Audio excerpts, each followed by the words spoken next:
200 years have passed since Ripley died fighting aliens, and now the scientists in the USN Auriga are working to clone her as a secret project for the military.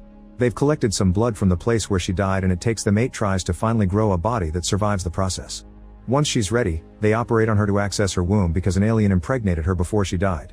Dr. Wren and Dr. Gettman are excited to discover the baby alien has been cloned as well and take it away in a capsule for further study.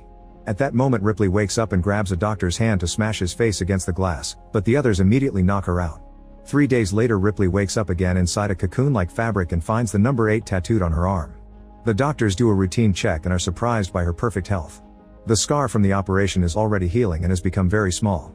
When Wren comes too close to taunt her, Ripley grabs him with her legs, proving she now has great strength.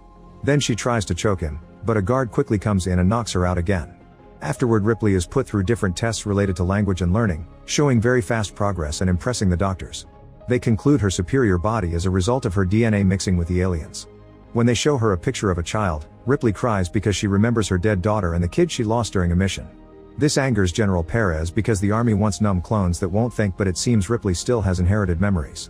Perez argues with the doctors, saying he won't hesitate to kill Ripley if she even attempts to misbehave. Then he checks on their other experiment. It turns out the alien they took from Ripley is a queen, who is also growing fast and will soon lay eggs. During lunch, Gettman and Wren explain to Ripley how they got her blood to clone her and confirm they've captured an alien. She can guess they have a queen and warns them everyone will die, but they don't take her seriously and Wren even insults her. Sometime later, a spaceship known as the Betty arrives at the military station. The crew is formed by mercenaries, and Johnner likes to play with knives. He throws one at Engineer Vries's leg because he's paralyzed from the waist down, but Call doesn't like this type of joke. The station's guards check that the crew isn't armed and the mercenary leader Elgin announces he's brought the cargo. It turns out they were hired by Perez to kidnap a bunch of civilians that they could use for their alien experiments. After getting paid, Elgin asks for room so his crew can rest for a couple of days. Perez agrees as long as the mercenaries stay away from the labs.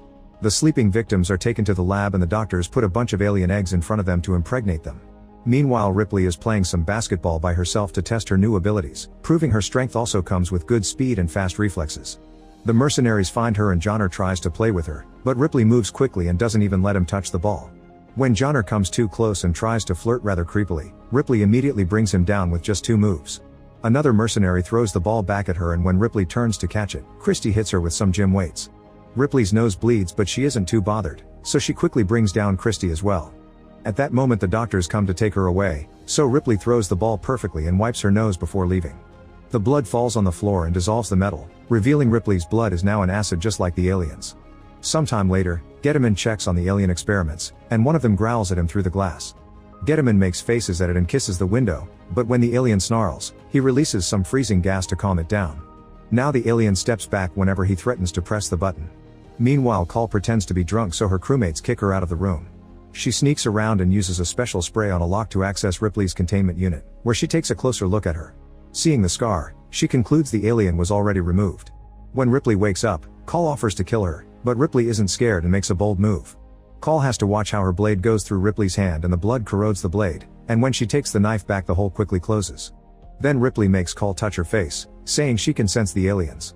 Call wants Ripley to help her kill the aliens, however Ripley says it's too late. On her way out, Call is intercepted by guards and Wren. Then the mercenaries are yelled at by Wren, who points out they've broken the only rule and threatens with execution. The mercenaries immediately open fire and a gunfight ensues with the guards, but Elgin's crew works together to overpower them and easily bring down all the soldiers. Then Elgin demands to know Call's real intentions, so she confesses she's an undercover agent who came to stop the doctor's illegal experiments. At the lab, Gettman sees this and tries to call security. While he's distracted, 2 of the aliens in the cell gang up on a third and kill it, causing its acid blood to eat through the floor. All this is sensed by Ripley and her unit. Gettman tries releasing the gas but it's too late, the aliens have escaped through the hole in the ground. When Gettman goes to take a closer look, an alien claw reaches out and kidnaps him. As the alarms start echoing in the ship, a guard also enters the cell to check the hole, only for an alien to press the button and kill him with the freezing gas. The Betty crew drops the argument to run while the soldiers rush to the pods to escape. The first one leaves safely, but an alien manages to get into the second one and starts killing the soldiers. Before the hatch closes, Perez throws a grenade inside the pod, which explodes as soon as it flies away. While he's distracted, an alien appears behind him and kills him. Vries is in another room looking for parts when he sees an alien above him, so he shoots it and causes some acid blood to fall. His leg doesn't hurt but his hand does, so he starts shooting like crazy. The other alien is trying to reach Ripley, who uses her super strength to open the control panel and her blood to cause the circuits to short, opening the door to finally escape. The mercenaries are making their way back to their ship, but Elgin splits from the group when he sees Vries's weapon on the ground. Suddenly something startles him, but it's just some tubes falling. Once he steps closer to the fallen weapons, an alien reaches through the grate and kills him. The crew hears him scream and comes for him, but it's too late. The alien appears behind them, so they try to run away, only to find the door locked. When the alien takes a closer look at Elgin's body, it's suddenly shot by someone in the hole. It's Ripley, who had been hiding. The mercenaries get angry and threaten Ren until he admits there are 12 aliens in the station. The group agrees to team up with Ripley despite Call's protests, and before they leave, Ripley takes the alien's tongue for Call to have a souvenir. As the group moves, they reunite with Vries. Ripley then announces she can sense the station is moving, and Ren confirms autopilot kicks in during emergencies. The station is going back to Earth and nobody likes the idea because the planet is currently a wasteland, so they need to find the Betty. The group keeps on moving, but Ripley stops when she finds another lab. Inside, she's horrified to find the failed clones, who have become hideous creatures. Numbers 1 through 6 are dead and contained in stasis tubes, but the 7th is still living, kept alive on a table by tubes and ventilators. Number 7 asks for mercy, so Ripley uses a flamethrower to kill her and destroy the whole lab, burning down the other clones too. Call is also disgusted and punches Ren for it. In another room, the group finds the victims the mercenaries brought for the experiments. At first they think everyone is dead, but a man called Purvis suddenly starts yelling.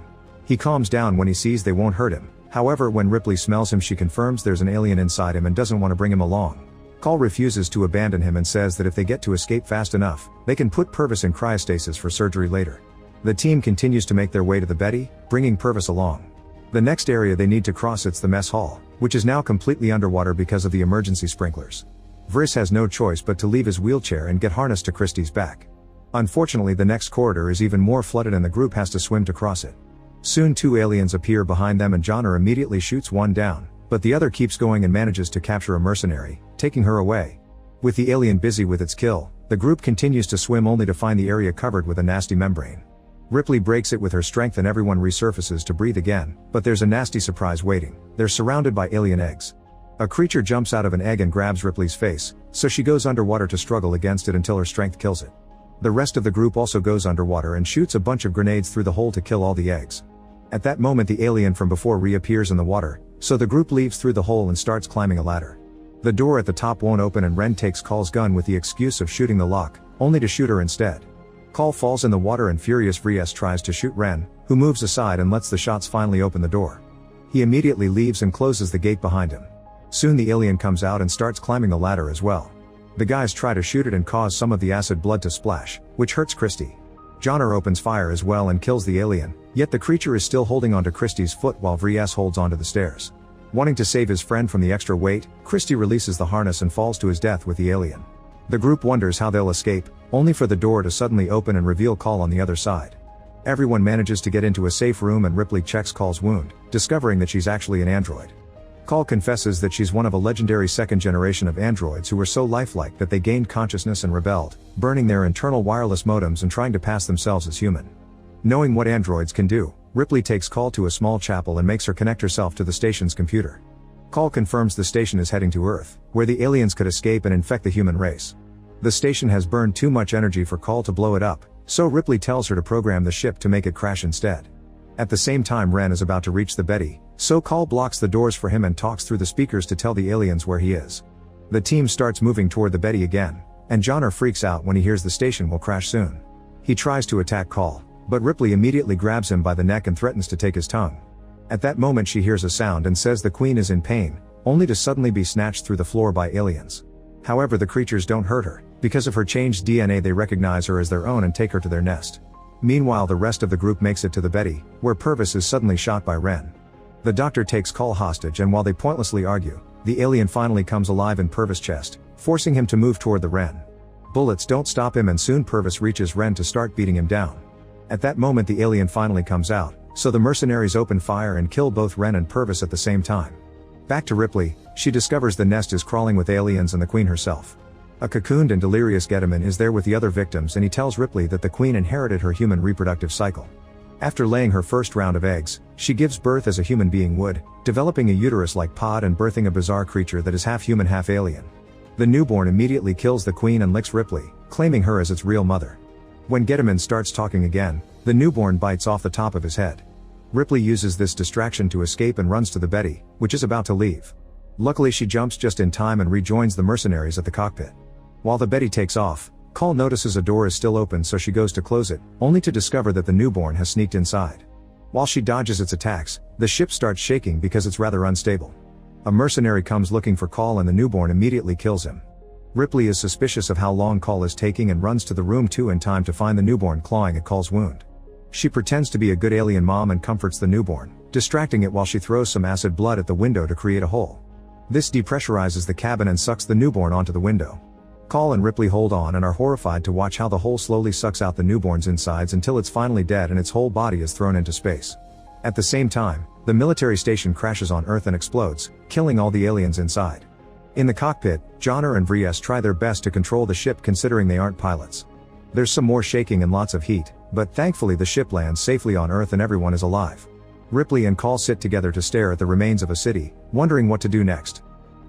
Make sure to subscribe and turn on notifications so you can watch more videos like this. Thanks for watching.